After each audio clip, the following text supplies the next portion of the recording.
Disaster is knocking on Soldier Field's door and nobody's talking about it. While everyone's celebrating us being 7-3, there's a storm brewing on our defense that could wreck everything. We've built a star cornerback returning when we least expected it, 3 linebackers who might miss the most important game of the year, and a veteran telling us some hard truths we need to hear. This isn't a drill, this is real.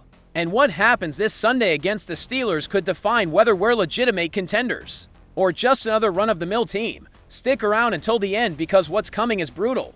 And if you care about this team, you need to know exactly what's going on at Hollis Hall right now. First News Chicago. We've got a massive problem and nobody wants to talk about it. While everyone's hyped about our 7-3 record, our defense is falling apart right when we need it most. Tremaine Edmunds, TJ Edwards, Noah Sewell, all 3 absent from Thursday's practice. All 3 of Dennis Allen's key linebackers out when Aaron Rodgers comes to our house. Let me tell you something, this isn't a coincidence. This is a crisis. Edmunds has been out for 2 games with a groin injury. Edwards is dealing with a hamstring and a hand that required surgery. And Sewell has elbow issues. 3 of our main linebackers, the guys who are supposed to stop Jaylen Warren and shut down the middle of the field against Pittsburgh's tight ends, are in the infirmary. I'm asking you this. Do you know who we're playing on Sunday? Do you know who's the master of exploiting the middle of the field? Aaron Rodgers, the same guy who tortured us for years in Green Bay. The same guy who yelled "I own you" in our own house is coming to Soldier Field. And we could be without our 3 main linebackers. I think this is devastating because look, Dennis Allen has done an incredible job with this defense. But even the best coordinator in the world needs soldiers on the field. And right now, we're watching our linebacker corps disintegrate at the most critical point of the season.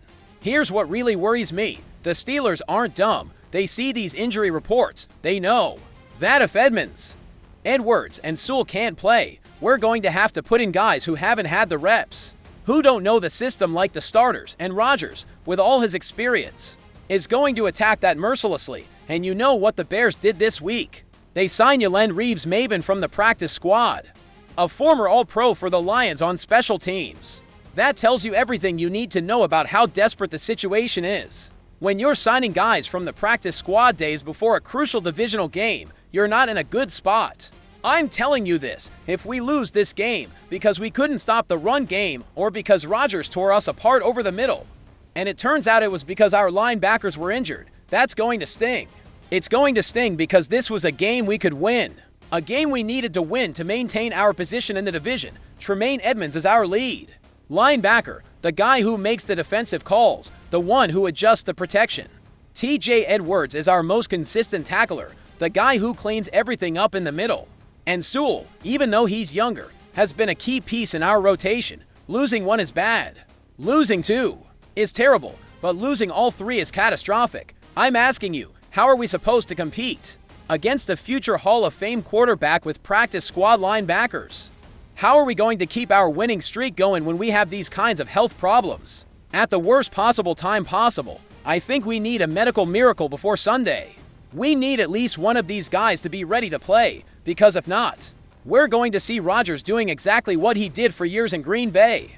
Systematically tearing us apart, exploiting every weakness, every gap in our defense. And here's the part that really grinds my gears. We've been talking all season about how this defense is different, how Dennis Allen has transformed this unit, how we finally have an elite defense in Chicago. But now, right when we have a chance to prove it against one of the greatest quarterbacks of all time, we're potentially without our main linebackers. Does this mean all is lost? Not necessarily. But it means we're going to have to get creative. That Allen is going to have to pull out all his experience as a former head coach to find solutions. Maybe we'll have to play more nickel, more dime packages, rely more on our defensive backs to cover the middle of the field. But let's be honest, that's not our strength. Our strength this year has been our ability to stop the run game, to control the middle of the field with our linebackers, and now that's in jeopardy. Second news, but hold on, because it's not all bad news at Hollis Hall. While our linebacker situation is a mess, there's a ray of sunshine shining in our secondary. Jalen Johnson, our 2-time consecutive Pro Bowl cornerback, had his first full practice since week 2. Let me repeat that. First full practice since week 2. This guy has been out since September after surgery for a groin injury. And now he's back practicing without limitations right when we need him most. Tyreek Stevenson said it better than anyone. He looks great. Looks like he hasn't lost a step. We're definitely excited to have him back. And I'm telling you this. If Johnson can play on Sunday, that changes everything for our defense. Why? Because Jalen Johnson isn't just any cornerback. This is a guy who's gone to the Pro Bowl 2 years in a row. Who can cover the league's best receivers one-on-one. Who gives us the flexibility to play man coverage when we need it? Without him, we've been vulnerable on the perimeter. With him back, we're a completely different team. But here's the question everyone should be asking. Is he really ready? Because look, a full practice is great. But this guy hasn't played a real game in over 2 months. Is he going to have the timing? Is he going to have the stamina? Is he going to be in game shape? I think the Bears are going to be cautious. Remember what happened with Kyler Gordon. They had him practicing, opened his 21-day window to return, and then decided not to activate him. They didn't rush him, and that was the right decision because when he finally came back, he was ready. Gordon, by the way, is also back practicing in a limited capacity for the 2nd consecutive day. That means Dennis Allen might have a luxury problem on his hands.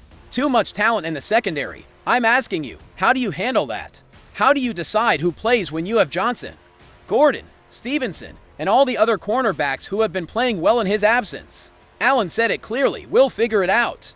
Give us as many good football players as possible and it's our job to figure out how to put them on the field and position them to make plays. That's the right attitude. But it's also a real challenge because you can't just throw Johnson in there and expect everything to work perfectly. There has to be chemistry, there has to be timing, there has to be communication, and all that takes time, takes reps in practice. Takes real games, but here's why I'm optimistic. If there's one game to bring back Jalen Johnson, it's this one, against Aaron Rodgers, at Soldier Field, with everything on the line. This is exactly the kind of scenario you want your best cornerback available for, because think about it, if our linebackers are injured, if we can't control the middle of the field like we normally do, we're going to need our secondary to be exceptional. We're going to need our cornerbacks to win their one-on-one matchups. And nobody on our roster can do that better than Jalen Johnson. Stevenson was also in limited practice for the 2nd consecutive day with hip and calf injuries. Yaquan Brisker returned to full practice after missing Wednesday with a shoulder injury. So the secondary is mostly healthy, which is crucial. I'm telling you this, Johnson's return could be exactly what we need to compensate for our linebacker problems. If he can shut down Pittsburgh's #1 receiver, if he can give us that lockdown coverage on one side of the field, that frees up Allen to be more creative with his defensive schemes. But are they going to activate him? That's the million-dollar question. Because it's one thing to practice. It's a completely different thing to be ready to play 60 to 70 snaps against a playoff team in a crucial November game. I think they do it. I think the timing is too perfect. I think the Bears have been planning this, working towards this moment. And I think Johnson is ready to remind everyone why he's one of the best cornerbacks in the NFL. Third news, and now we get to something that goes beyond injuries and practice reports. We get to something about mindset, about perspective, about understanding exactly where we are as a team. And nobody's saying it clearer than Kevin Byard, the 10-year veteran safety, the guy who's been in AFC championships, who's eliminated Tom Brady from the playoffs, who knows what it takes to win in January, is giving us a dose of reality that some fans don't want to hear but absolutely need. We're not thinking about the playoffs, Byard said this week. And that's something I try to preach to the guys. We haven't done anything yet. We're 7-3. I get it. The city's excited. There hasn't been a lot of winning here. But we haven't accomplished anything. Let me tell you something. Those words are gold. Because it's easy, so easy, to get carried away in the moment. We're 7-3. We lead the division. The city is electrified. Caleb Williams is playing like a veteran. The defense is dominating. It's tempting to think we've already made it, that we're already in the playoffs, that we're already contenders, but Byard knows better. He's seen teams collapse. He was in Philadelphia 2 years ago, a team that was coming off a Super Bowl and couldn't make it back to the playoffs. He knows that October and September mean nothing if you can't keep it going in November, December, and January. I'm asking you, how many teams have we seen start hot and then fall apart? How many times have we seen the Bears specifically raise hopes, only to crush them in the second half of the season? I think Byard is absolutely right. And I think his message is exactly what this locker room needs to hear right now, because look at our upcoming schedule. 2 games against the Packers, a game against the Lions who tore us apart in week 2, the 49ers. This is not a time to celebrate. This is a time to work. Nobody remembers what you do in October and September. Bayard continued, people remember what you do in November, December, and January. That's what we want to be remembered for, and he's absolutely right. Because if we want to be remembered as a great team, if we want to be remembered as the team that finally brought a championship back to Chicago, we have to do the work now. Not in September when we play against weak teams, now when we play against real contenders. But here's the interesting part.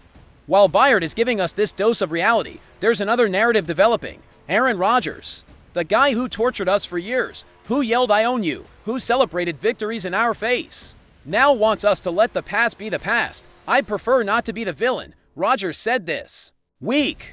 I'm not in Green Bay anymore. I feel like we can let the past be the past. I can. You know what I say to that? No, absolutely not. This guy spent 15 years destroying us, humiliating us, celebrating in our face, and now that he's in Pittsburgh, he wants us to forget all that. It doesn't work like that. I'm asking you, are you going to forgive Rodgers? Are you going to forget all those times he tore us apart at Lambeau? Are you going to forget "I own you"? I don't think so.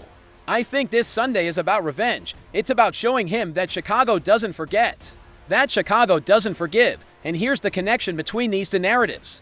Bayard telling us we haven't accomplished anything, and Rodgers coming to our house. This is exactly the kind of game Bayard is talking about. This is a game that matters. This is a game people are going to remember. If we win this game, if we show Rodgers that he doesn't own us anymore, if we prove that we're legitimate contenders, that's a statement. That's the kind of victory that builds momentum, that builds confidence, that builds championships. But if we lose, if Rodgers comes to Soldier Field and tears us apart again, then Bayard is right. We haven't accomplished anything. We're just another 7-3 team. That's going to collapse in the second half of the season. Bayard also said something else that resonated with me. If you want to be remembered as a great player in this league or a great player in this city, it's about what we do from here on out, not what we've done before. That's championship mentality. That's what separates good teams from great teams. Good teams celebrate victories in October. Great teams focus on what comes next. And what comes next is brutal. Like I said, 2 games against Green Bay, a game against Detroit, the 49ers. This is the stretch that's going to define our season. This is the stretch that's going to determine if we're pretenders or contenders. I think we have what it takes. I think Ben Johnson has built something special here. I think Caleb Williams is the real deal. I think our defense, when healthy, can compete with anyone. But I also think Bayard is right to keep us grounded, because the NFL is ruthless. The NFL doesn't forgive. And if we start believing our own hype, if we start thinking we've already made it, we're going to end up like so many other teams that collapsed when it mattered most. CTA, so let me ask you this. Bears family, are you worried about our linebacker situation against Rodgers? Do you think Jalen Johnson should play on Sunday, or should we wait another week? And do you agree with Bayard that we haven't accomplished anything yet? Or do you think we should celebrate this 7-3 record? I want to hear your thoughts in the comments. I want to know if you're as worried as I am about these injured linebackers. I want to know if you think Johnson can come back and be effective immediately. And I want to know if you're ready to show Rodgers that Chicago isn't his house anymore. Because this is more than a YouTube channel. This is a family. We are the most passionate, most informed, most engaged Bears community on the entire internet. And we need to stick together, especially now, as we enter the most crucial stretch of the season. If this content gave you value, if you learned something new, if you now better understand our team's situation, give this video a like. If you want to keep getting deep analysis, unfiltered opinions, and the truth about the Chicago Bears, subscribe to the channel and hit that notification bell. Because I guarantee you tomorrow we're going to have more explosive news. I guarantee you we're going to be here every day giving you the content. You need to understand exactly what's going on with our team, and you can't miss what's coming for Chicago. Bear down. Family, see you in the next video.